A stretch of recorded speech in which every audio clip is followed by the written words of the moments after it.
Nesse vídeo vamos falar tudo sobre o Espírito Santo segundo a Bíblia, ou seja, é um guia completo do que a palavra de Deus fala sobre o Espírito Santo.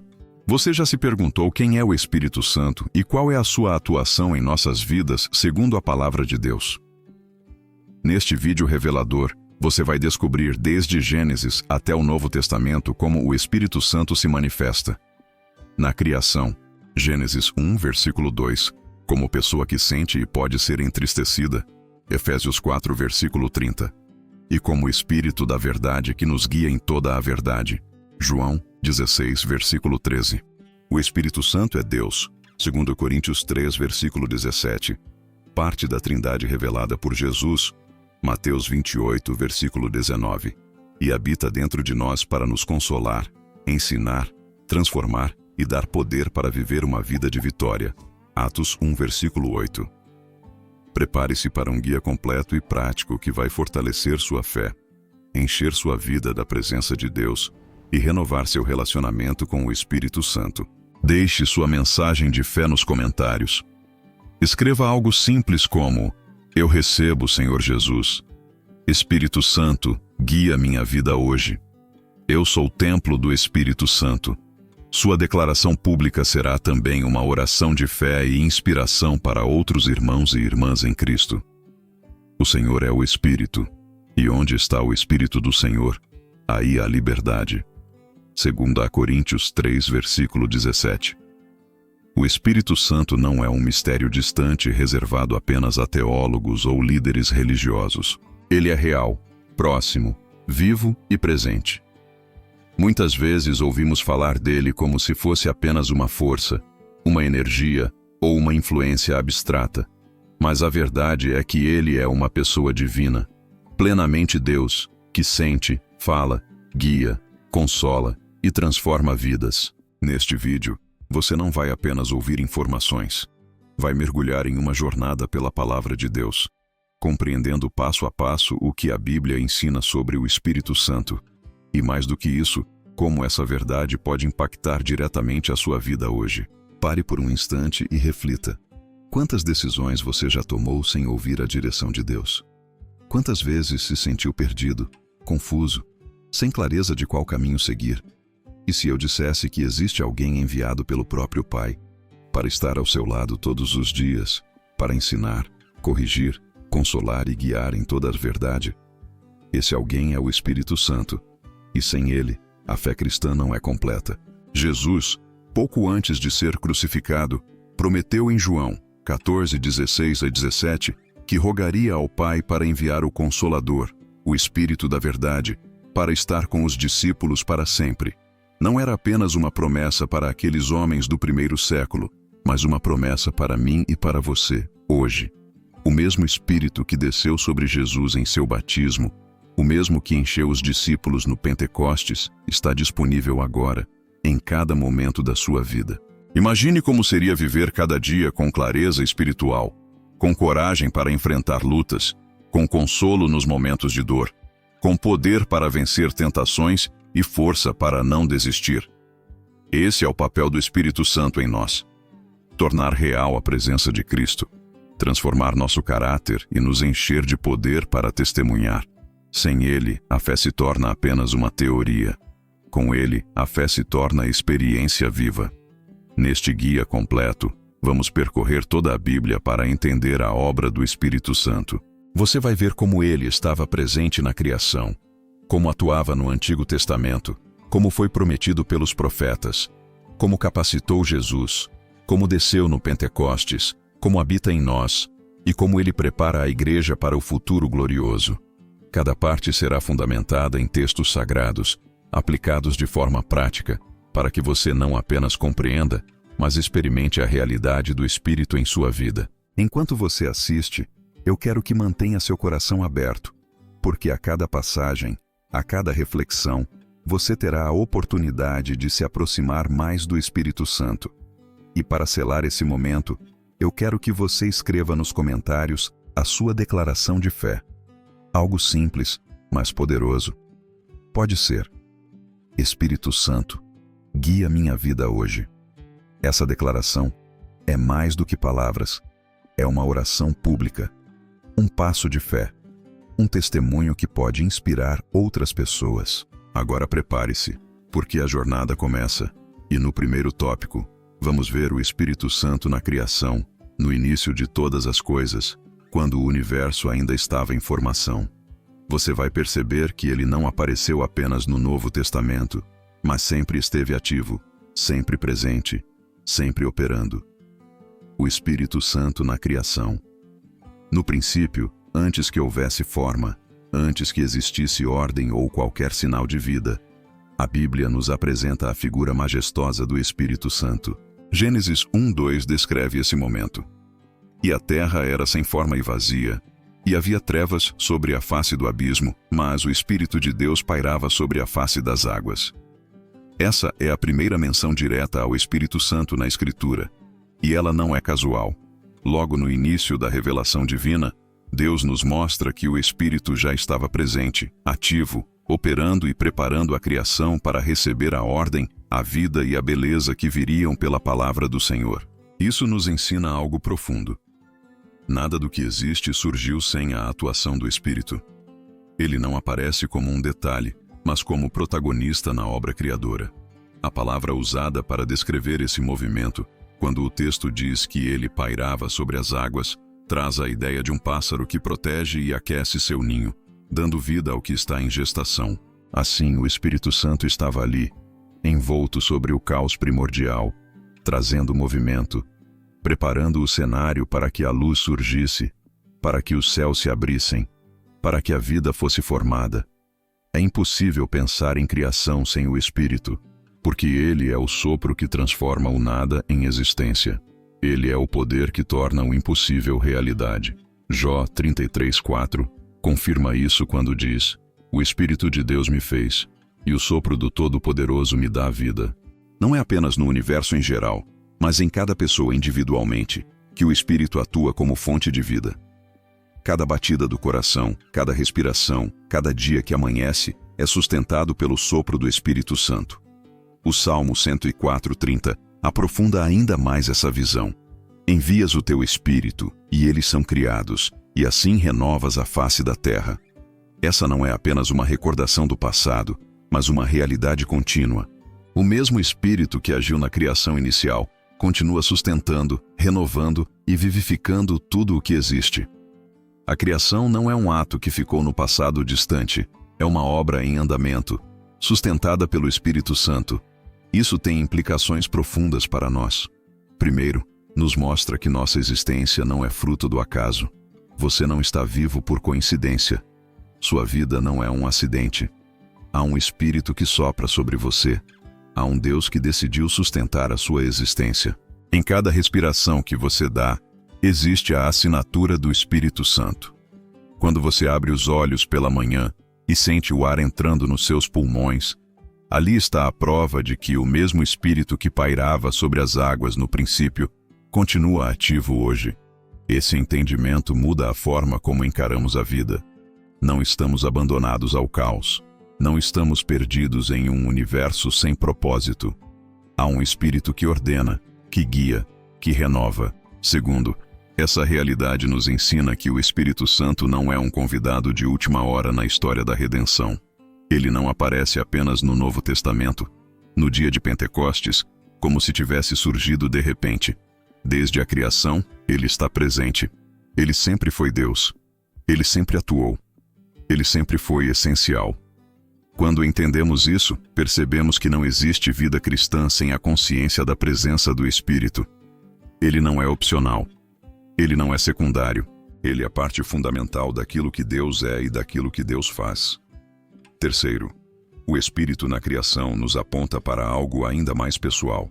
Se ele foi capaz de transformar o caos cósmico em ordem, se ele trouxe beleza a uma terra sem forma e vazia, quanto mais ele pode transformar o caos da nossa vida. Quantos de nós carregamos áreas que parecem vazias, sem forma, cobertas de trevas? Quantos de nós olhamos para dentro de nós mesmos e vemos confusão, dor, desordem, angústia? Assim como ele pairava sobre as águas no princípio, hoje ele paira sobre sua vida, sobre suas situações, pronto para trazer ordem onde há confusão. pronto para trazer luz onde há escuridão, pronto para gerar vida onde parece só haver morte. O Espírito Santo é especialista em reverter cenários impossíveis. O que era sem forma, ele molda. O que era vazio, ele enche. O que estava em trevas, ele ilumina. É por isso que, quando olhamos para Gênesis, não estamos apenas estudando um fato histórico. Estamos contemplando um princípio eterno. O Espírito Santo continua sendo o mesmo. Ele continua pairando. Ele continua soprando. Ele continua sustentando. E se ele estava na criação do mundo, ele também está hoje, criando algo novo dentro de você. Ele é o Espírito que renova a face da terra, mas também renova o seu coração. Ele é o Espírito que gera a vida do universo, mas também gera a vida espiritual em você. Ele é o Espírito que traz ordem ao caos cósmico, mas também traz ordem ao caos da alma. Não subestime o que o Espírito pode fazer na sua vida. Talvez você se sinta como aquela terra descrita em Gênesis, sem forma, vazia, coberta por trevas. Mas lembre-se, foi exatamente nesse cenário que o Espírito começou a agir. Ele não espera um ambiente perfeito para se manifestar. Ele entra no caos e cria ordem. Ele entra no vazio e gera plenitude. Ele entra nas trevas e traz a luz. Esse é o Espírito Santo, desde o princípio, sempre ativo, sempre presente, sempre transformador. Quando você compreender que a sua própria vida é sustentada pelo sopro do Espírito, vai começar a perceber a presença dele em cada detalhe. E essa consciência gera reverência, gera gratidão, gera dependência. O Espírito Santo não é apenas uma doutrina a ser estudada, é uma realidade a ser vivida. Ele é a fonte de toda a vida, e sem ele, nada existe, nada permanece, nada se renova. O Espírito Santo na Antiga Aliança. Ao longo do Antigo Testamento, o Espírito Santo não se manifesta como uma presença distante, mas como o poder ativo de Deus agindo em meio ao seu povo. A diferença é que, na Antiga Aliança, a atuação do Espírito não era contínua e permanente em todos, mas seletiva, concedida a homens e mulheres específicos para cumprir propósitos determinados. Isso mostra como, desde o início, o Espírito estava preparando o cenário para a plenitude da revelação em Cristo, onde seria derramado sobre toda a carne. Em Juízes 6:34 lemos que o Espírito do Senhor revestiu Gideão, e por meio dessa capacitação, ele foi transformado em líder e libertador de Israel. Gideão não era um homem forte ou confiante, ao contrário, era inseguro e temeroso, mas quando o Espírito Santo veio sobre ele, foi habilitado a realizar aquilo que jamais conseguiria pelas próprias forças. Esse padrão se repete em toda a narrativa bíblica. O Espírito não escolhe os capacitados, ele capacita os escolhidos. Assim também foi com Sansão, que em Juízes 14:6 foi tomado pelo Espírito do Senhor e recebeu força extraordinária. Não era sobre talentos naturais, era sobre a intervenção sobrenatural do Espírito Santo. Em Êxodo 31:3, vemos outro aspecto fascinante. O Espírito Santo enchendo Bezalel com sabedoria, entendimento e habilidade para realizar o trabalho artístico do tabernáculo. Aqui aprendemos que o Espírito não atua apenas em atos de guerra ou em profecias, mas também em criatividade, arte e serviço prático. Tudo o que foi construído para a habitação da glória de Deus carregava a marca do Espírito Santo. Isso mostra que ele atua em todas as áreas da vida, não apenas no templo, mas também no ofício, na profissão, na arte, no serviço cotidiano. Em 1 Samuel 16:13, o Espírito Santo desceu sobre Davi quando foi ungido rei. A partir daquele momento, ele se tornou o homem segundo o coração de Deus, não porque fosse perfeito, mas porque o Espírito habitava nele de forma poderosa, inspirando cânticos, dando coragem diante de gigantes e dirigindo cada passo do seu reinado. O Espírito o habilitou não apenas para governar, mas para adorar e se aproximar de Deus com um coração sensível. O mesmo Davi que lutou batalhas, também escreveu salmos inspirados pelo Espírito, que até hoje edificam a igreja. Isso revela que o Espírito não apenas equipa para funções externas, mas também molda o coração interiormente. Outro ponto essencial é a relação do Espírito com os profetas. Em Ezequiel 2:2, quando o profeta ouve a voz de Deus, o Espírito entra nele e o põe de pé. Em Miqueias 13:8, o profeta declara estar cheio do poder do Espírito do Senhor para anunciar justiça.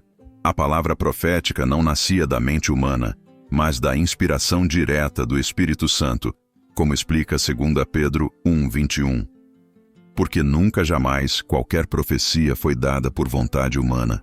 Entretanto, homens falaram da parte de Deus, movidos pelo Espírito Santo.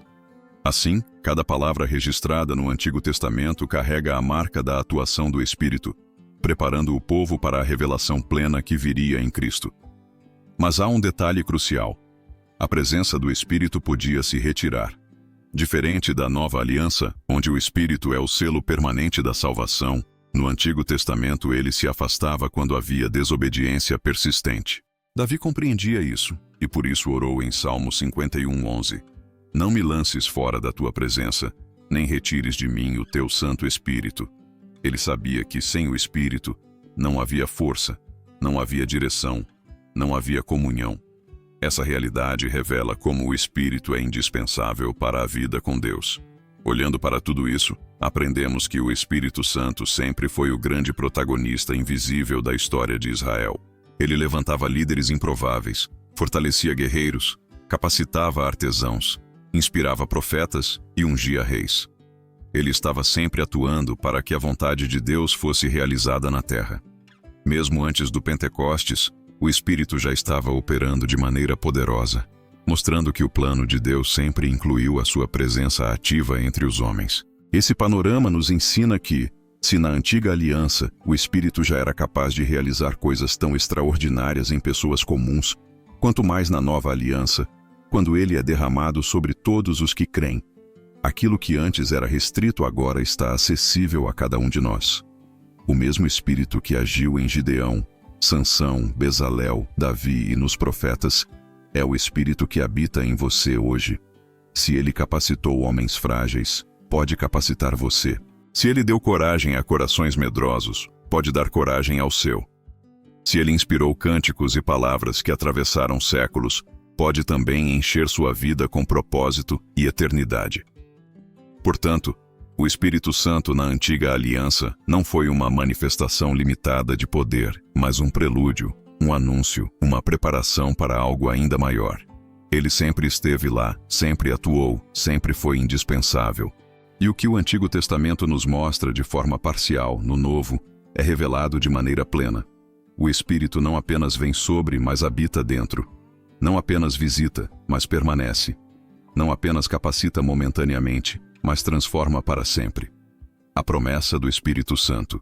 Desde muito antes do nascimento de Jesus, os profetas anunciaram que chegaria o tempo em que o Espírito Santo seria derramado não apenas sobre alguns escolhidos, mas sobre todo aquele que crer. Essa promessa marcou o coração do povo de Deus, alimentou a esperança em meio às crises e apontou para uma nova realidade onde a presença divina não estaria restrita a líderes, sacerdotes ou profetas, mas estaria acessível a todos. O profeta Ezequiel declarou em Ezequiel 36, 26, 27: Dar-vos-ei coração novo, e porei dentro de vós espírito novo. Tirarei de vós o coração de pedra, e vos darei coração de carne. Porei dentro de vós o meu espírito, e farei que andeis nos meus estatutos, guardeis os meus juízos e os observeis. Esse texto revela não apenas a promessa de transformação interior, mas a mudança radical que só o Espírito poderia realizar. Tirar o coração endurecido e substituí-lo por um coração sensível à voz de Deus. O profeta Joel acrescenta mais detalhes quando proclama em Joel 2, 28, 29. E acontecerá depois que derramarei o meu Espírito sobre toda a carne. Vossos filhos e vossas filhas profetizarão. Vossos velhos sonharão. Vossos jovens terão visões. Até sobre os servos e sobre as servas derramarei o meu espírito naqueles dias. Essa promessa é revolucionária, porque rompe todas as barreiras sociais, de gênero e de idade. O Espírito Santo não seria mais privilégio de uma elite espiritual, mas seria presente e poder disponível para todos os que invocassem o nome do Senhor. Isso significa que não há limites para quem pode ser usado por Deus. Homens, mulheres, jovens, idosos, servos e senhores, todos estão incluídos nessa promessa. O Espírito não conhece fronteiras humanas. Ele se derrama sobre todos. Quando olhamos para essas promessas, entendemos que Deus estava preparando algo totalmente novo. A antiga aliança mostrava uma atuação seletiva, mas a nova aliança seria marcada por uma abundância da presença do Espírito. Essa abundância é confirmada por Isaías em Isaías 44:3. Porque derramarei água sobre o sedento e torrentes sobre a terra seca. Derramarei o meu espírito sobre a tua posteridade e a minha bênção sobre os teus descendentes. Aqui o espírito é comparado à água que sacia a sede e irriga a terra seca. Essa imagem mostra que a presença do Espírito não é apenas para momentos de culto ou experiências místicas, mas para renovar e sustentar a vida em todos os aspectos. Assim como a água é indispensável para a sobrevivência, o Espírito é indispensável para a vida espiritual. Quando chegamos ao Novo Testamento, percebemos como essas promessas se cumprem em Cristo. João Batista declarou em Mateus 3:11: Eu vos batizo com água para arrependimento, mas aquele que vem depois de mim é mais poderoso do que eu. Ele vos batizará com o Espírito Santo e com fogo. Jesus é aquele que inaugura a era do Espírito, e sua missão inclui derramar sobre nós o Espírito prometido. Ele não apenas fala sobre isso, mas confirma em João 7:38-39. Quem crê em mim, como diz a Escritura, do seu interior fluirão rios de água viva. Isto ele disse com respeito ao Espírito que haviam de receber os que nele crescem. Jesus deixa claro que a promessa se tornaria realidade em todos os que crescem, trazendo não apenas poder, mas uma vida transbordante. A promessa do Espírito Santo não é uma promessa vaga. Ela é concreta, fundamentada na palavra, repetida pelos profetas e confirmada por Cristo. Essa promessa tem 3 dimensões claras. Primeiro, é uma promessa de transformação interior. O Espírito muda corações, quebra resistências, gera santidade. Segundo, é uma promessa de capacitação. O Espírito distribui dons, levanta profetas, inspira visões, enche de coragem. Terceiro, é uma promessa de presença permanente. Diferente do que acontecia no Antigo Testamento, onde o Espírito podia se retirar, agora ele é enviado para permanecer para sempre. Jesus afirmou em João 14:16: E eu rogarei ao Pai, e ele vos dará outro Consolador, a fim de que esteja para sempre convosco. O cumprimento da promessa mostra a fidelidade de Deus. O Pai falou por meio dos profetas, o Filho confirmou com sua palavra, e o Espírito veio no Pentecostes como selo da nova era. Essa linha de continuidade bíblica nos dá segurança de que cada promessa de Deus é certa. Se ele prometeu derramar o seu Espírito, ele o fez e continua fazendo. O Pentecostes não foi um evento isolado, mas o início de uma realidade contínua para todos os que creem. Essa promessa também traz responsabilidade. Se o Espírito está disponível, não podemos viver como se ele fosse irrelevante. Se ele foi prometido para transformar, precisamos abrir espaço para que transforme. Se ele foi derramado para capacitar, precisamos buscar e usar os dons que ele concede. Se ele foi enviado para estar conosco para sempre, precisamos cultivar comunhão diária. Não basta saber que a promessa existe, é preciso se apropriar dela. O Espírito não é uma teoria, é uma realidade a ser experimentada. Por isso, ao refletir sobre a promessa do Espírito Santo, não pense apenas no passado ou nos textos proféticos. Pense em você, agora. O Espírito foi prometido para a sua vida, para a sua casa, para os seus filhos, para a sua geração. Ele foi prometido para renovar corações, para derramar poder, para trazer revelação e para sustentar a igreja até a volta de Cristo. Essa promessa já se cumpre hoje e pode se cumprir em você de forma ainda mais profunda, se você abrir o coração e deixar o Espírito operar. O Espírito Santo na vida de Jesus. Ao observar a vida de Jesus nos Evangelhos, percebemos claramente que toda a sua trajetória terrena foi conduzida pelo Espírito Santo. Desde a concepção até a ressurreição, o Espírito esteve presente em cada detalhe, revelando que a vida cristã verdadeira não pode ser vivida de outra forma, senão na dependência total dessa presença divina. Em Lucas 1:35, o anjo anuncia a Maria que o Espírito Santo viria sobre ela, e o poder do Altíssimo a envolveria com sua sombra, e assim nasceria o Filho de Deus. O próprio nascimento de Jesus não foi resultado da força humana, mas da intervenção sobrenatural do Espírito. Isso já nos ensina que a obra de Deus em nossas vidas começa e termina pela ação do Espírito Santo, e não pelo esforço humano. No batismo de Jesus, em Mateus 3,16, lemos que os céus se abriram e o Espírito de Deus desceu como pomba e pousou sobre ele. Esse momento não foi apenas simbólico, foi a confirmação pública de que Jesus iniciava seu ministério terreno no poder do Espírito. O Pai declarou do céu: "Este é o meu Filho amado, em quem me comprazo." O Espírito, o Pai e o Filho estavam todos em perfeita unidade, revelando o início da missão redentora. Jesus não precisava do Espírito por fraqueza, mas como exemplo para nós, mostrando que toda a vida cristã verdadeira depende dessa unção. Logo após esse momento, em Lucas 4:1, Jesus é descrito como cheio do Espírito Santo, sendo conduzido ao deserto para ser tentado pelo diabo. Isso revela que até mesmo os momentos de provação fazem parte da condução do Espírito. Ele não apenas nos fortalece para enfrentar o inimigo, mas nos guia para que cada teste se torne uma oportunidade de vitória. O resultado foi que, após vencer as tentações, Jesus voltou, no poder do Espírito, para a Galileia, como diz Lucas 4:14.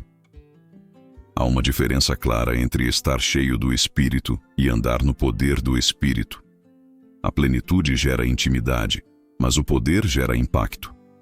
Jesus mostra que só podemos vencer as tentações e impactar o mundo se estivermos debaixo dessa mesma unção.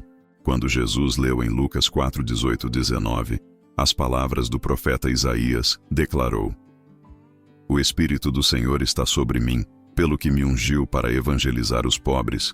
Enviou-me para proclamar libertação aos cativos e restauração da vista aos cegos, para pôr em liberdade os oprimidos e apregoar o ano aceitável do Senhor."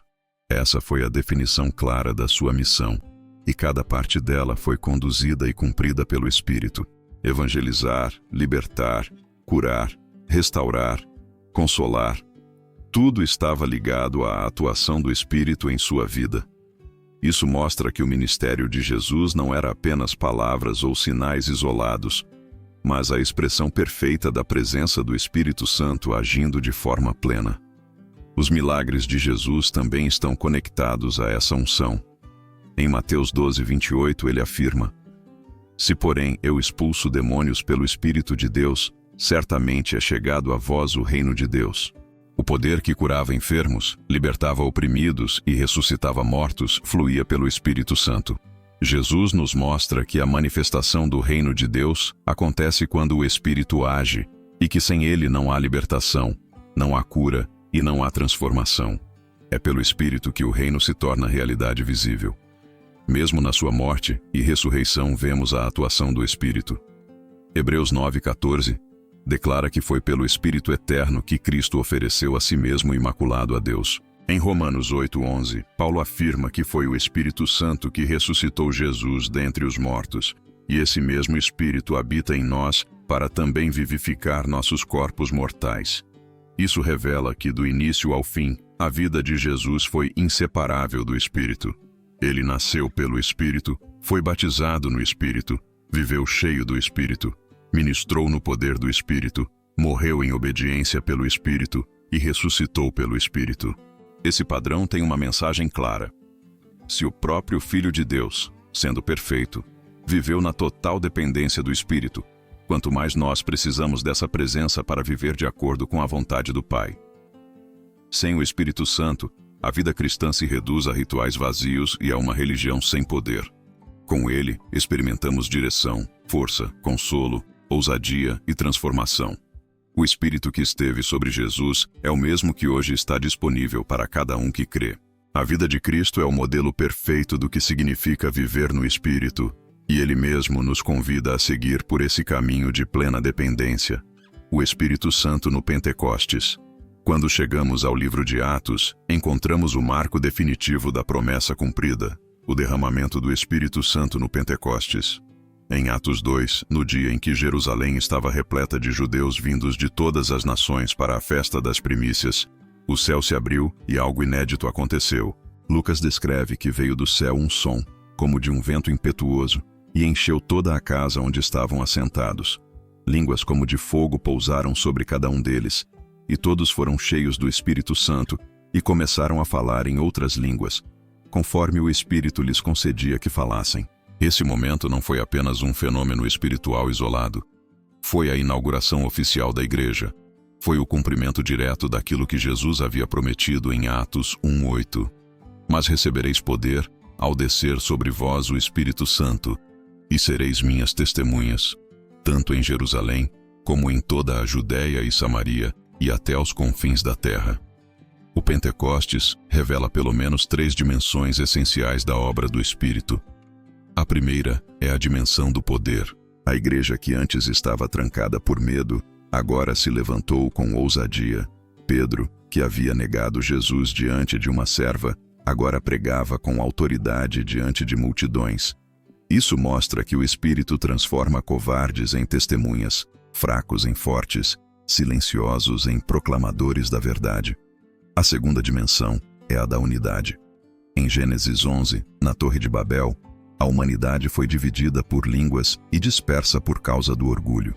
No Pentecostes, as línguas são usadas para reunir, para comunicar o Evangelho a cada povo na sua própria linguagem. O que o pecado havia separado, o Espírito começou a unir. A terceira dimensão é a da missão.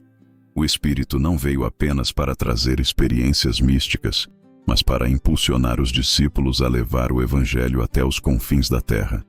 O Pentecostes foi o início de um movimento que atravessaria séculos, continentes e culturas, alcançando até nós. É importante perceber que o Pentecostes não é apenas um evento histórico para ser lembrado. Ele é uma realidade contínua. Atos 2 não mostra um fim, mas um começo. Pedro mesmo declara, ao explicar o que estava acontecendo, que aquilo era o cumprimento da profecia de Joel 2:28-29, e conclui em Atos 2:39 dizendo: Pois para vós outros é a promessa, para vossos filhos, e para todos os que ainda estão longe, isto é, para quantos o Senhor nosso Deus chamar. Isso significa que o Pentecostes não se limita àquela geração, mas se estende a todas as gerações de crentes.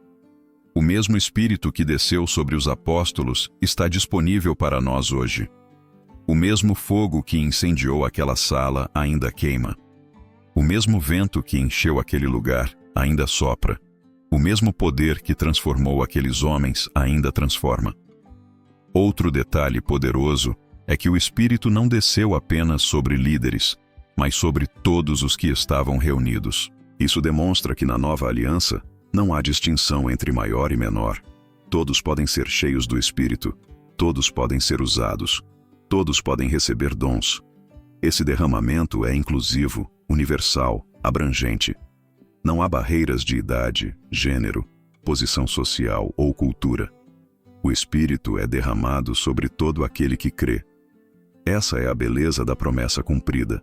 Ela alcança a todos. O Pentecostes também nos mostra que o Espírito Santo não vem para ficar inerte.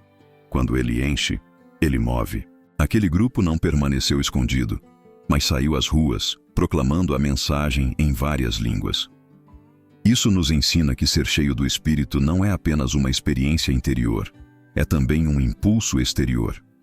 Ele nos leva a sair do conforto, a abandonar o medo, a testemunhar com coragem, a servir com ousadia. Onde o Espírito está, há movimento, há ação, há transformação visível. É interessante perceber que o Pentecostes aconteceu em uma festa judaica que celebrava a colheita. Isso não é acaso. Deus escolheu esse tempo para mostrar que uma nova colheita espiritual estava começando. Os 3.000 que se converteram naquele dia eram apenas os primeiros frutos de uma colheita que continua até hoje. Cada vez que alguém entrega a vida a Cristo, cada vez que o Evangelho alcança uma nova nação, cada vez que uma comunidade é transformada, vemos o reflexo da mesma obra iniciada no Pentecostes. O Espírito continua derramando poder para que a colheita não cesse. Por isso, quando pensamos no Pentecostes, Não devemos enxergar apenas um capítulo distante da história bíblica, mas um chamado atual.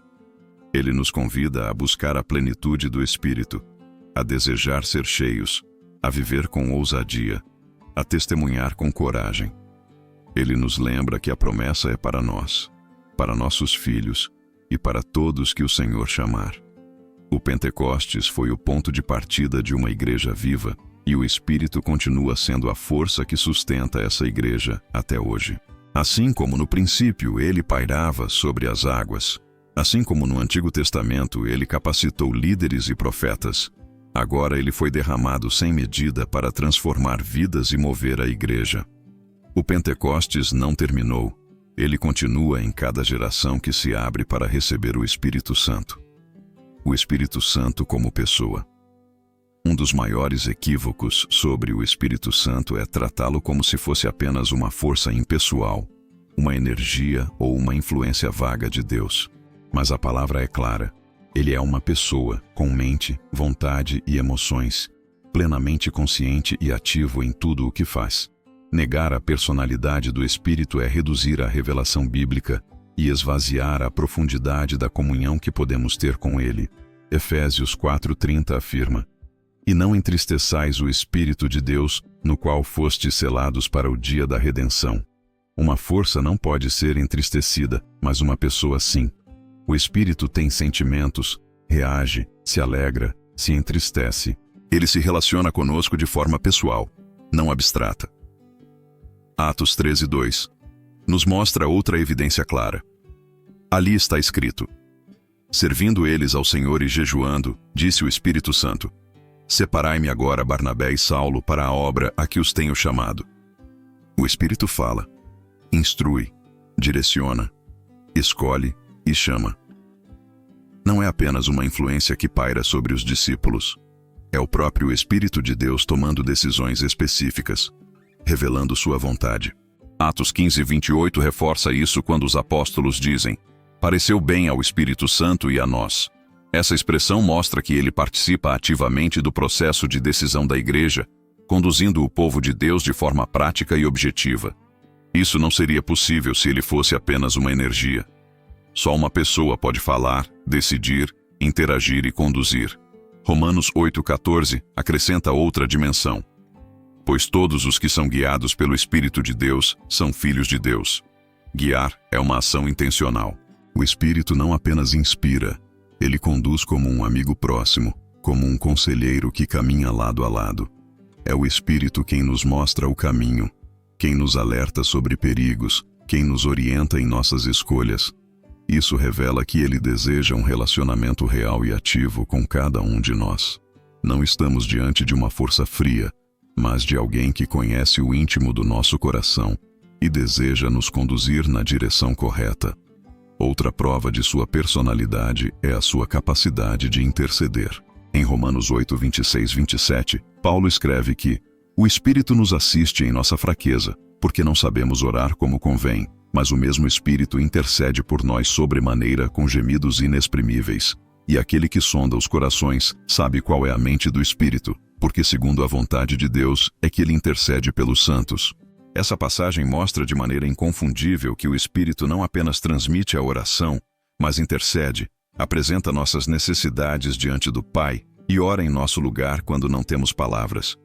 Uma energia não intercede. Uma pessoa sim. Quando entendemos o Espírito Santo como pessoa, nossa relação com ele muda completamente. Não falamos com uma força, falamos com alguém que ouve. Não pedimos a uma influência, pedimos a alguém que responde. Não dependemos de uma energia impessoal, dependemos de um amigo, um consolador, alguém que nos conhece melhor do que nós mesmos. Jesus deixou isso claro em João 14:16-17 ao dizer: "E eu rogarei ao Pai, e ele vos dará outro Consolador, a fim de que esteja para sempre convosco, o Espírito da verdade, que o mundo não pode receber, porque não o vê, nem o conhece. Vós o conheceis, porque ele habita convosco e estará em vós." O Espírito é chamado de Consolador, termo que no original significa Paráclitos, alguém chamado para estar ao lado como advogado, ajudador, conselheiro. Só uma pessoa pode exercer esse papel. Essa verdade é decisiva para a nossa vida espiritual. Enquanto enxergarmos o Espírito Santo como uma força, nossa relação com ele será distante.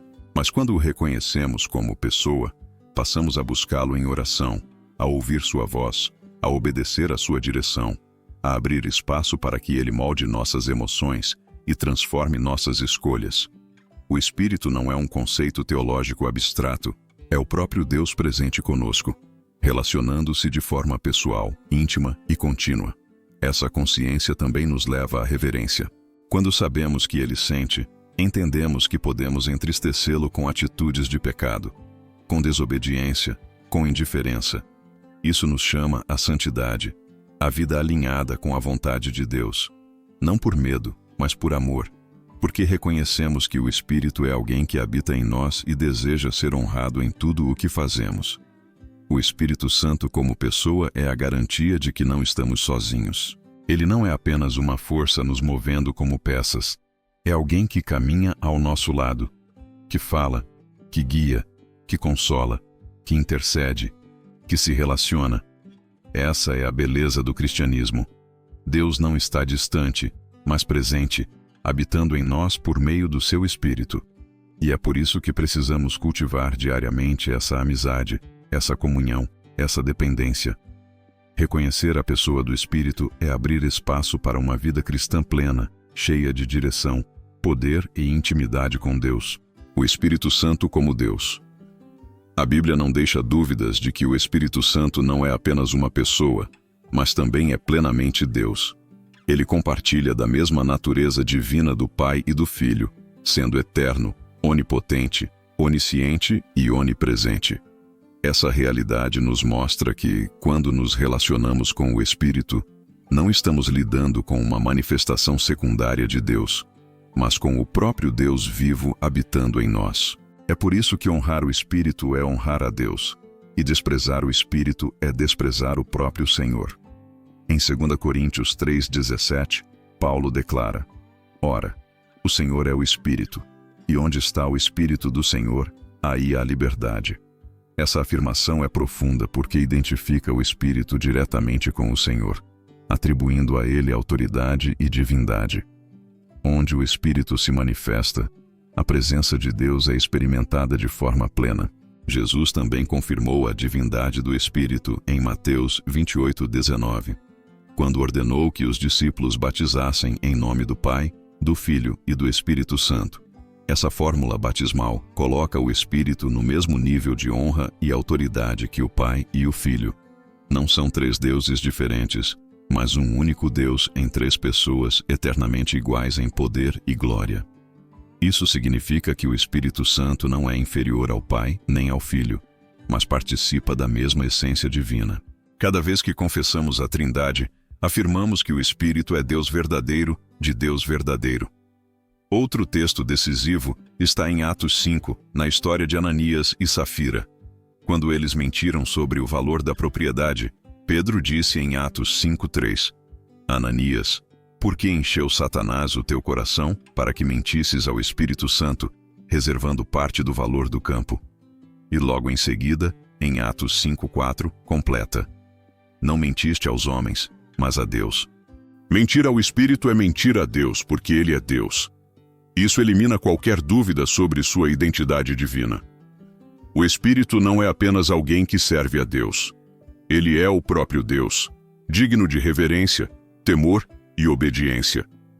O Espírito Santo também compartilha os atributos que pertencem somente a Deus. Ele é eterno, como vemos em Hebreus 9:14, onde é chamado de Espírito Eterno.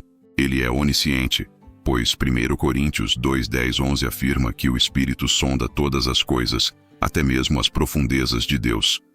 Ele é onipresente, como o salmista declara em Salmo 139:7.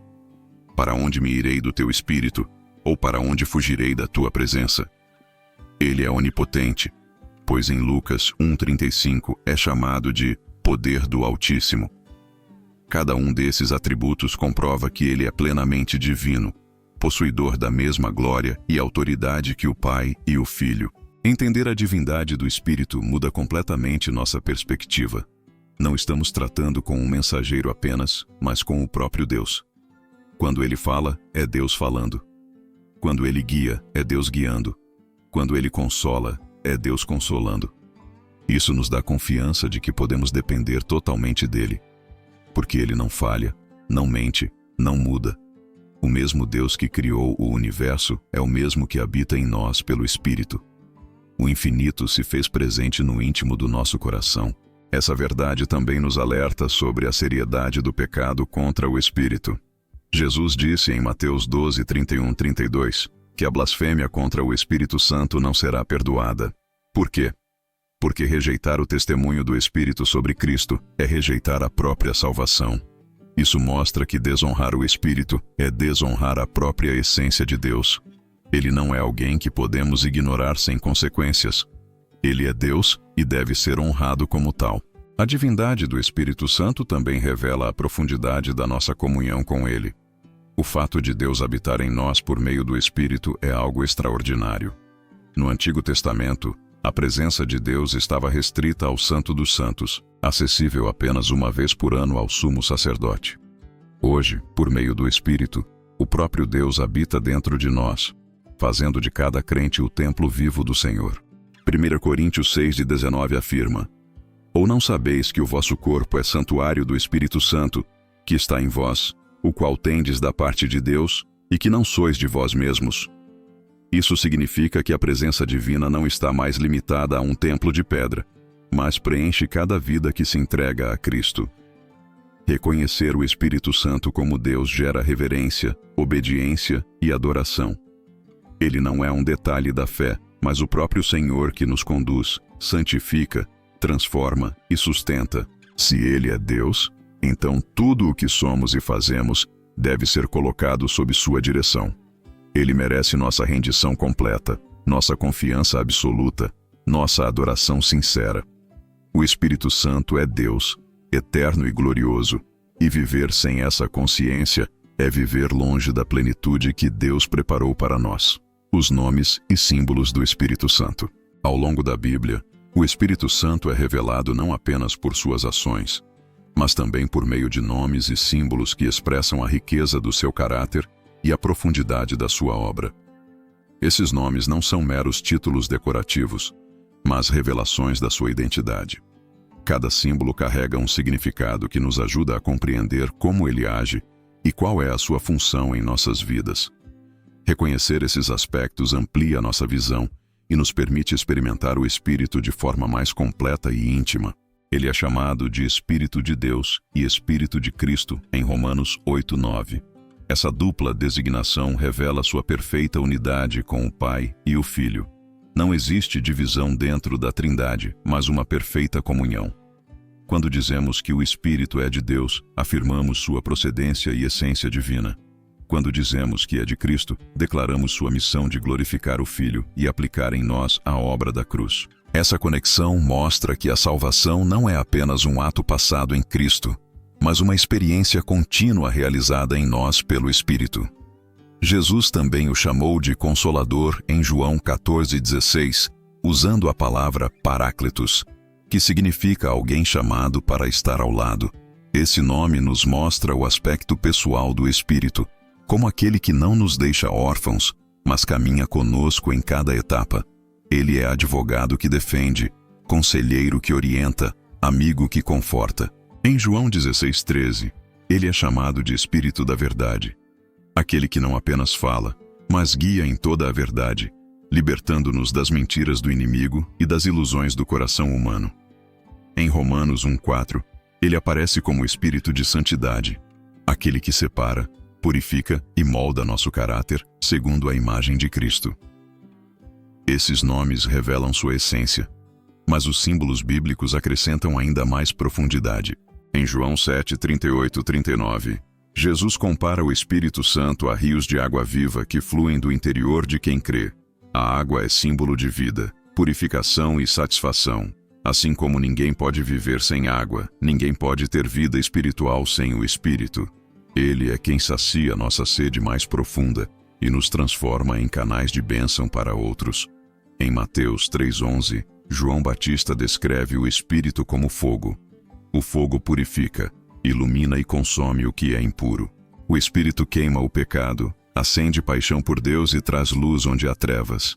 Quando ele desceu no Pentecostes, em Atos 2, línguas de fogo repousaram sobre cada discípulo, mostrando que esse poder purificador e ardente agora habita em cada um que crê. Outro símbolo marcante é o óleo da unção, presente em 1 Samuel 16:13, quando Samuel derramou óleo sobre Davi e o Espírito do Senhor veio sobre ele. O óleo representa consagração e capacitação para uma missão específica. No Salmo 45:7, lemos sobre o óleo de alegria, mostrando que o Espírito traz gozo e força, mesmo em meio às lutas. O óleo escorre, penetra e se espalha, assim como a presença do Espírito nos envolve e nos capacita a realizar aquilo que seria impossível pelas nossas próprias forças. O símbolo da pomba em Mateus 3,16, no batismo de Jesus, transmite a ideia de paz, pureza e aprovação divina. A pomba que desceu sobre Cristo revelou a suavidade e a santidade do Espírito, mostrando que ele traz tranquilidade em meio às tempestades da vida.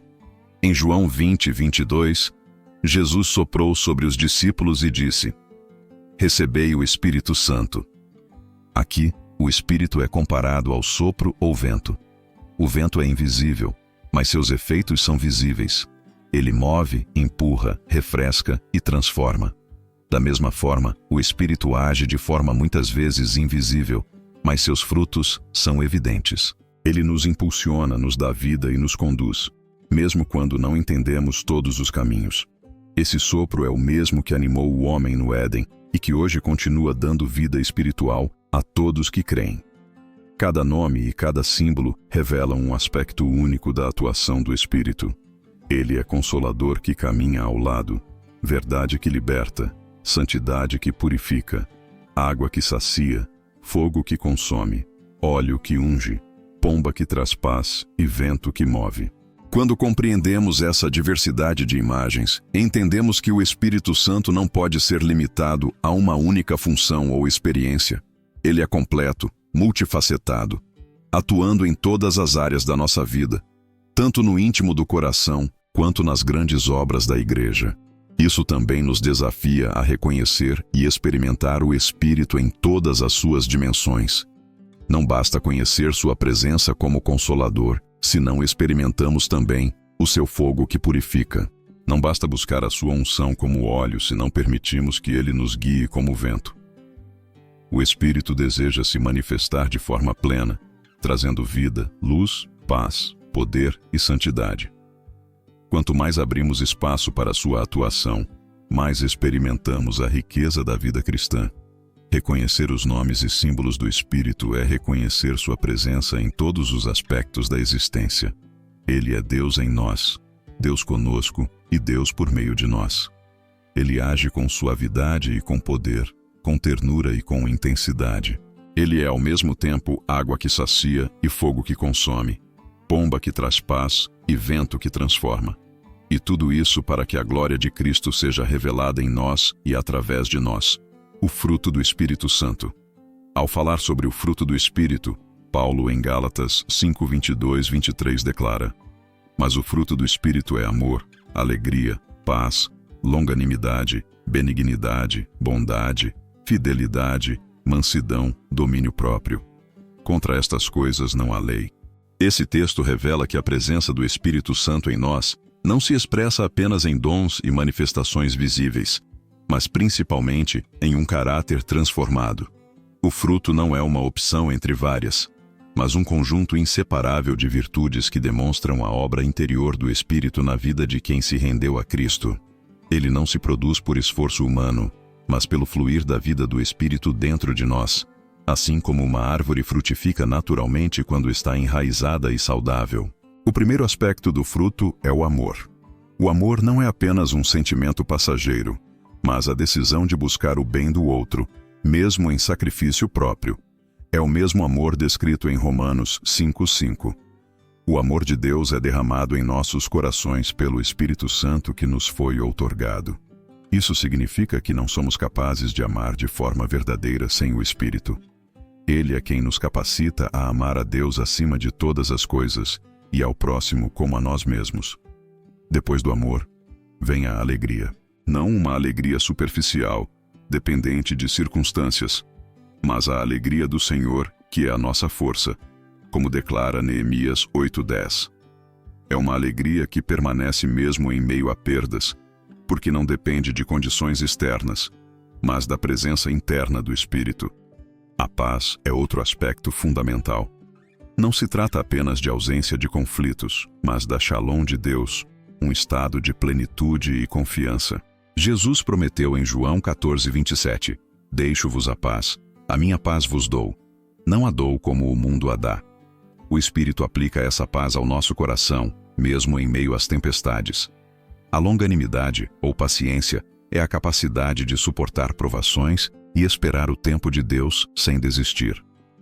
Essa virtude nos sustenta em processos demorados, nos tornando firmes mesmo quando tudo parece contrário. A benignidade e a bondade refletem o caráter generoso do Espírito. A benignidade é a disposição de agir com gentileza, enquanto a bondade é a prática ativa de fazer o bem. Efésios 2:10 afirma que fomos criados em Cristo para as boas obras que Deus preparou de antemão. O Espírito nos guia nessas obras, tornando-nos instrumentos de graça em um mundo marcado pela dureza. A fidelidade é a qualidade de permanecer firme, constante e confiável. É a marca daqueles que não cedem à instabilidade, mas vivem de acordo com a verdade de Deus. Essa fidelidade não nasce apenas de disciplina humana, mas da constância que o Espírito gera em nós. A mansidão é a virtude de quem tem força, mas escolhe usá-la com humildade. Jesus declarou em Mateus 11:29, Aprendei de mim, porque sou manso e humilde de coração. O Espírito nos molda para que reflitamos essa mesma atitude. Por fim, o domínio próprio é a capacidade de controlar desejos e impulsos. Em 2 Timóteo 1:7, Paulo afirma que Deus não nos deu espírito de covardia, mas de poder, amor e moderação. Essa moderação é o autocontrole que só é possível pela presença do Espírito, nos capacitando a dizer não ao pecado, e sim à vontade de Deus. É importante destacar que Paulo não fala em frutos no plural, mas em fruto no singular. Isso indica que todas essas virtudes são parte de um mesmo fruto, que se manifesta integralmente na vida do crente. Não é possível escolher desenvolver apenas uma e negligenciar outras, porque o fruto é resultado do Espírito que habita em nós. Assim como uma árvore não pode produzir uma parte do fruto hoje e outra amanhã, mas o fruto inteiro, também o Espírito gera em nós um caráter completo, que reflete a natureza de Cristo. Essa realidade nos desafia a refletir. O que tem crescido em nossa vida? Estamos demonstrando as obras da carne ou o fruto do Espírito? Gálatas 5 contrasta claramente as duas realidades. As obras da carne nascem do nosso eu corrompido e produzem destruição. O fruto do Espírito nasce da vida de Deus em nós e produz testemunho. Se não vemos esse fruto, não é porque o Espírito falhou, mas porque não estamos permanecendo nele. Jesus disse em João 15:5, Eu sou a videira, vós os ramos.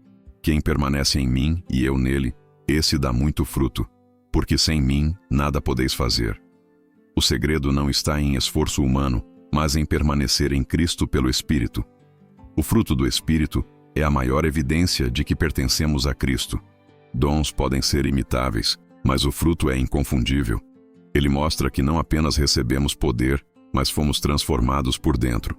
Ele não se limita a momentos de culto, mas se manifesta na forma como tratamos a família, como reagimos diante das lutas, como lidamos com as pessoas à nossa volta. É a prova diária de que o Espírito Santo está moldando nosso caráter à imagem de Jesus. E quanto mais nos rendemos a Ele, mais esse fruto cresce, amadurece e testemunha da graça de Deus. Os dons do Espírito Santo. Enquanto o fruto do Espírito revela quem somos em Cristo, os dons do Espírito revelam o que fazemos em Cristo. Um fala de caráter, o outro fala de serviço. Ambos são indispensáveis. Paulo explica em 1 Coríntios 12:7. A manifestação do Espírito é concedida a cada um visando a um fim proveitoso. Isso significa que os dons não existem para a exaltação pessoal, mas para a edificação do corpo de Cristo. Eles não são sinais de status espiritual, mas ferramentas concedidas para servir. O Espírito distribui dons de maneira soberana, não de acordo com méritos humanos, mas conforme a vontade de Deus. Em 1 Coríntios 12, Paulo lista dons como palavra de sabedoria, palavra de conhecimento, fé, dons de curar, operações de milagres, profecia, discernimento de espíritos, variedade de línguas e interpretação de línguas. Cada um deles é expressão da multiforme graça de Deus. A palavra de sabedoria não é apenas inteligência natural, mas direção divina para situações complexas. A palavra de conhecimento é revelação de fatos ocultos que só Deus poderia mostrar. A fé aqui não é a fé salvadora comum a todos os crentes, mas uma fé extraordinária para confiar em Deus em momentos impossíveis. Os dons de curar e os milagres demonstram o poder sobrenatural do Espírito sobre enfermidades e circunstâncias, mostrando que o reino de Deus é maior que as limitações humanas. A profecia é a capacidade de falar a mensagem de Deus de forma clara e direta, trazendo edificação, exortação e consolação, como Paulo explica em 1 Coríntios 14:3. O discernimento de espíritos nos permite identificar a origem de manifestações espirituais, distinguindo o que vem de Deus, o que é humano e o que é diabólico. As línguas e a interpretação de línguas são manifestações que edificam a igreja quando usadas com ordem, permitindo que a comunidade ouça uma mensagem clara de Deus. Nenhum desses dons deve ser desprezado, mas todos precisam ser usados de acordo com o propósito estabelecido pelo Espírito. Em Romanos 12, 6 e 8, Paulo menciona outros dons como serviço, ensino, exortação, contribuição, liderança e misericórdia. Isso mostra que os dons não se limitam a manifestações sobrenaturais, mas também abrangem capacidades práticas inspiradas pelo Espírito: ensinar, servir, administrar, contribuir com generosidade, liderar com diligência, agir com misericórdia. Tudo isso são expressões da ação do Espírito na comunidade cristã. Em Efésios 4, 11 e 12, Paulo fala ainda dos dons ministeriais: apóstolos, profetas, evangelistas, pastores e mestres, cujo propósito é equipar os santos para o serviço e edificar o corpo de Cristo. Isso reforça que o Espírito distribui dons para cada necessidade da igreja. É importante entender que os dons não são um fim em si mesmos. Paulo dedica todo o capítulo 13 de 1 Coríntios para afirmar que sem amor, os dons se tornam inúteis. O amor é o que dá sentido e direção a cada manifestação do Espírito. Um dom exercido sem amor pode até impressionar, mas não edifica. O amor é o ambiente onde os dons florescem de maneira saudável. Por isso, Paulo conclui em 1 Coríntios 14:1. Segui o amor e procurai com zelo os dons espirituais, mas principalmente o de profetizar. O equilíbrio está em buscar os dons sem jamais perder o foco no amor. Outro ponto essencial é que os dons pertencem ao Espírito, não a nós. Ele distribui como quer. Ele usa quem quer. Ele decide como operar. Isso nos ensina humildade e dependência. Não somos donos dos dons, somos apenas instrumentos. É por isso que ninguém deve se vangloriar por ser usado, nem se sentir inferior por não manifestar determinados dons. O Espírito age de maneira soberana e sábia para que cada membro da igreja desempenhe um papel específico. A diversidade de dons mostra que o corpo de Cristo precisa de todos. Ninguém é inútil. Ninguém é supérfluo. Cada dom é indispensável para que a igreja cumpra sua missão. Os dons também são sinais do reino. Eles apontam para uma realidade maior, demonstrando que Deus continua agindo no mundo.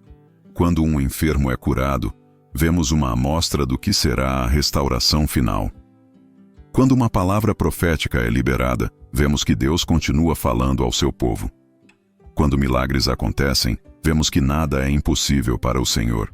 Cada dom é um testemunho de que o reino de Deus está em ação no presente, preparando-nos para a plenitude futura.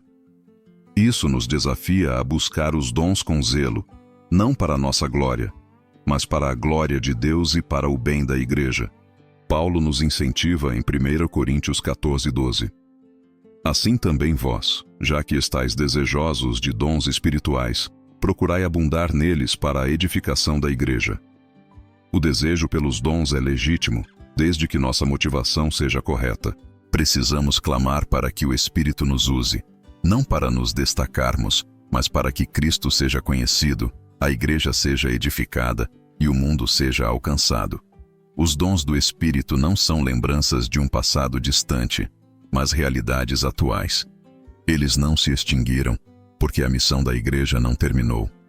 Enquanto houver pessoas a serem alcançadas, enquanto houver vidas a serem transformadas, os dons continuam sendo indispensáveis.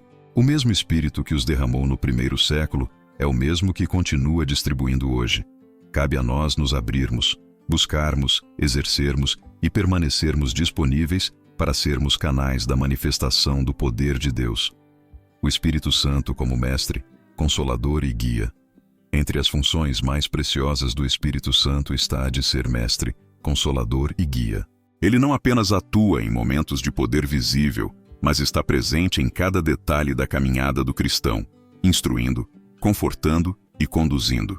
Jesus afirmou em João 14:26, mas o Consolador, o Espírito Santo, a quem o Pai enviará em meu nome, esse vos ensinará todas as coisas e vos fará lembrar de tudo o que vos tenho dito. Aqui vemos duas funções fundamentais: ensinar e trazer à memória. O Espírito é mestre porque ilumina as Escrituras, abrindo nossos olhos para compreender a verdade de Deus. Muitas vezes lemos a Bíblia e as palavras parecem comuns, mas quando o Espírito age, o texto se torna vivo, aplicável e transformador. Ele faz com que cada versículo fale diretamente ao coração, revelando a vontade de Deus de maneira clara. Ele também é consolador. O termo usado por Jesus é Paráclitos, que significa alguém chamado para estar ao lado. Isso mostra que o Espírito não nos deixa sozinhos. Nos momentos de dor, ele é aquele que sussurra a esperança. Nos dias de luto, ele é quem fortalece. Nos tempos de confusão, ele traz calma. Em João 14:18, Jesus disse: Não vos deixarei órfãos, voltarei para vós. Essa promessa se cumpre pelo Espírito, que habita em nós como presença constante. Ele é a certeza de que, mesmo em meio às lutas, não caminhamos abandonados. Sua consolação não é apenas um alívio emocional, mas uma presença real que sustenta a alma em todas as circunstâncias. Outra função essencial é a de guia. Jesus declarou em João 16:13: Quando vier, porém, o Espírito da verdade, ele vos guiará a toda a verdade, porque não falará por si mesmo, mas dirá tudo o que tiver ouvido e vos anunciará as coisas que hão de vir. O Espírito não apenas ensina o passado registrado na Escritura, mas também guia no presente, aplicando a palavra às nossas decisões diárias e preparando-nos para o futuro. Ele fala com clareza, não para confundir, mas para orientar. Sua voz é suave, mas inconfundível para aqueles que se dispõem a ouvir. Romanos 8:14 reforça: Pois todos os que são guiados pelo Espírito de Deus são filhos de Deus.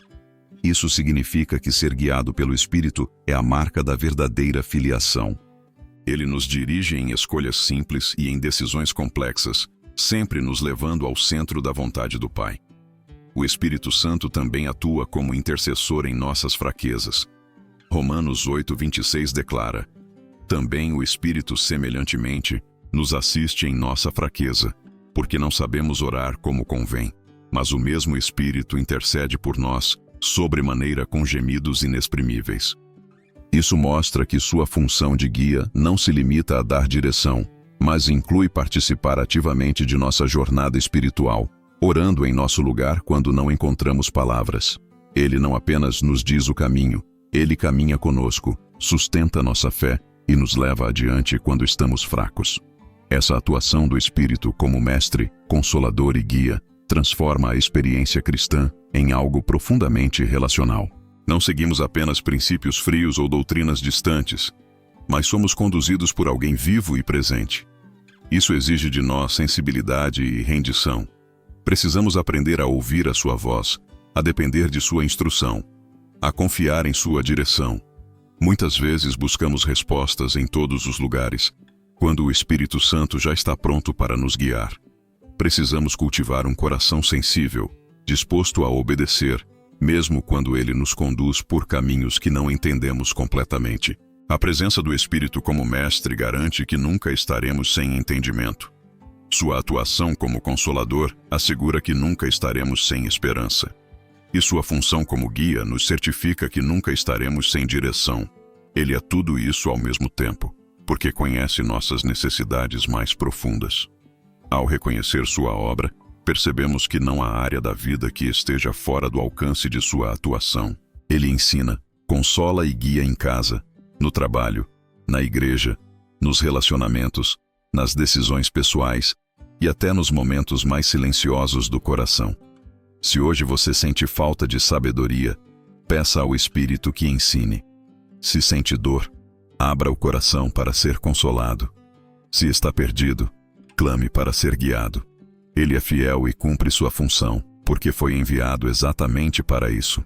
O Espírito Santo é mestre, consolador e guia, e viver sem reconhecer isso é desperdiçar a maior fonte de auxílio que Deus nos concedeu. Ele não é apenas um recurso adicional, é o próprio Deus que caminha conosco em cada passo. O Espírito Santo e o futuro. A obra do Espírito Santo não se limita ao passado da criação nem ao presente da Igreja. Ele também é o agente divino que nos prepara para o futuro, tanto no processo da santificação quanto na consumação da história. Romanos 8:11 afirma: E se o Espírito daquele que ressuscitou a Jesus dentre os mortos habita em vós, aquele que ressuscitou a Cristo Jesus dentre os mortos, vivificará também o vosso corpo mortal, por meio do seu Espírito que em vós habita. Essa promessa revela que o Espírito não apenas nos sustenta espiritualmente agora, mas também é a garantia da nossa ressurreição futura. Ele é o penhor, o selo, a prova de que a obra de Deus em nós será completada no dia de Cristo. Em Efésios 1:13-14, Paulo declara: Em quem também vós, depois que ouvistes a palavra da verdade, o evangelho da vossa salvação, tendo nele também crido, fostes selados com o Espírito Santo da promessa, o qual é o penhor da nossa herança, até ao resgate da sua propriedade, em louvor da sua glória. O Espírito é o selo que confirma que pertencemos a Deus e o penhor que garante que receberemos plenamente a herança prometida. Essa herança inclui a glorificação, a vida eterna e a comunhão perfeita com Deus. Assim, cada vez que experimentamos a presença do Espírito hoje, é como um vislumbre antecipado da glória que nos aguarda. O Espírito também é quem sustenta a Igreja em sua missão até a volta de Cristo. Apocalipse 22:17 registra: O Espírito e a noiva dizem: Vem. Aqui vemos o Espírito em plena harmonia com a Igreja, clamando pela vinda do Senhor. Ele não apenas nos prepara individualmente, mas também une o corpo de Cristo em expectativa e esperança. O clamor da Igreja não é isolado, é inspirado e impulsionado pelo Espírito que habita nela. Esse clamor mostra que a obra do Espírito não é apenas preparar o coração do crente, mas preparar toda a Igreja como noiva adornada para o encontro com o noivo. O futuro também inclui a dimensão da santificação contínua. O Espírito não apenas nos garante a herança futura, mas trabalha no presente para nos conformar à imagem de Cristo, preparando-nos para esse dia.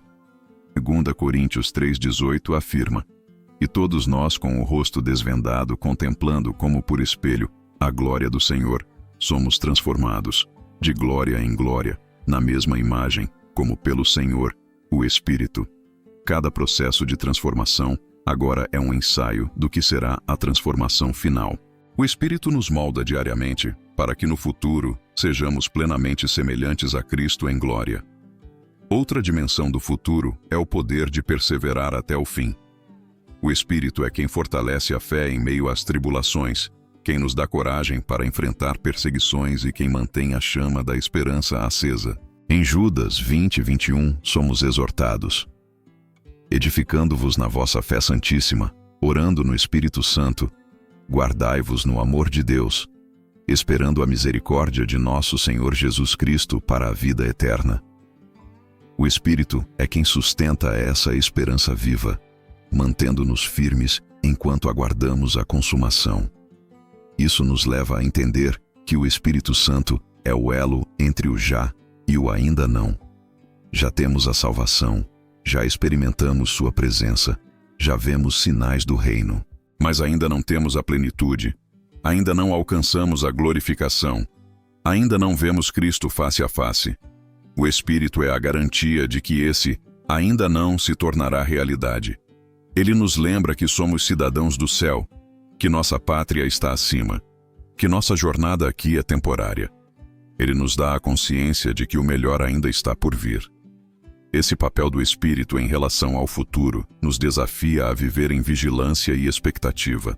Ele nos chama a não nos apegarmos às coisas passageiras deste mundo, mas a mantermos os olhos na eternidade. Ele nos ensina a viver de forma santa, porque somos noiva aguardando o noivo. Ele nos dá forças para suportar as dores do presente, porque aponta para a glória do porvir. Ele nos inspira a clamar junto com a igreja: Maranata, vem, Senhor Jesus. Assim, o Espírito Santo não é apenas aquele que esteve no princípio, nem apenas aquele que atua no presente. Ele é também aquele que nos conduz ao futuro glorioso preparado por Deus. Ele é o penhor da nossa herança, o selo da nossa salvação, o poder que nos ressuscitará, o consolador que nos fortalece até o fim, e a voz que clama pela volta do Senhor. Viver cheio do Espírito é viver com os pés no presente, mas com os olhos no eterno, sabendo que o melhor ainda está por vir, e que aquele que começou a boa obra em nós a completará até o dia de Cristo Jesus. O Espírito Santo é a presença viva de Deus em nós. Desde a criação, passando pela antiga aliança, pela promessa dos profetas, pela vida de Jesus, pelo Pentecostes e até hoje, ele continua ativo, transformando, consolando, guiando e preparando a igreja para o futuro glorioso. Nada do que vimos aqui é teoria distante. É realidade presente, acessível a você agora. O mesmo Espírito que pairava sobre as águas, no princípio, deseja pairar sobre a sua vida. O mesmo Espírito que ungiu Davi deseja encher o seu coração. O mesmo Espírito que ressuscitou Jesus dentre os mortos habita em você e promete vivificar até o seu corpo mortal. A vida cristã sem o Espírito é apenas religião. Com o Espírito é experiência viva, é poder, é transformação. Por isso, o chamado hoje é para que você abra o coração, se renda completamente e permita que o Espírito Santo governe cada área da sua vida. Faça comigo agora uma declaração de fé. Repita em voz alta onde estiver. Eu sou o templo do Espírito Santo. Eu pertenço a Deus. O Espírito Santo habita em mim. Ele fala comigo. Ele me guia em toda a verdade. Ele me consola, me fortalece e me enche de poder. Eu declaro que a minha vida será conduzida pelo Espírito a partir de hoje. Essa declaração não é apenas palavras, é um compromisso de fé. E cada vez que você afirma isso, você fortalece sua consciência de que não está sozinho, de que o Espírito de Deus caminha ao seu lado e habita dentro de você. Agora vamos orar juntos. Espírito Santo, nós reconhecemos a Tua presença. Tu és Deus vivo em nós. Tu és o Consolador prometido, a verdade que nos guia, a força que nos sustenta. Hoje pedimos que enchas cada coração que assiste este vídeo. Onde há vazio, traz plenitude. Onde há trevas, traz luz. Onde há fraqueza, traz poder. Onde há medo, traz coragem. Onde há dor, traz consolo. Sopra novamente sobre cada vida e gera renovação. Purifica, fortalece e transforma. Que cada pessoa aqui seja marcada por Ti e que a partir de agora viva uma vida plena em Tua presença. Nós oramos em nome de Jesus, certos de que Tu já estás agindo. Amém. E agora eu quero te convidar a dar um passo de fé. Escreva nos comentários a sua declaração pública. Espírito Santo, guia minha vida. Essa frase é mais do que palavras, é uma oração, é um testemunho, é um compromisso diante de Deus e também um encorajamento para todos que lerem. Ao comentar, você não apenas sela sua fé, mas também se torna parte de uma corrente de oração que vai edificar outras vidas. E se este vídeo falou ao seu coração, compartilhe com alguém que precisa conhecer o Espírito Santo. Inscreva-se no canal e junte-se a nós nessa jornada de fé. O Espírito Santo é Deus presente em nós. Ele é a fonte, o guia, o consolador e o poder que precisamos para viver e vencer. Viva cheio do Espírito. Caminhe no Espírito. Seja transformado pelo Espírito, porque é assim que experimentamos a vida abundante que Deus preparou para nós.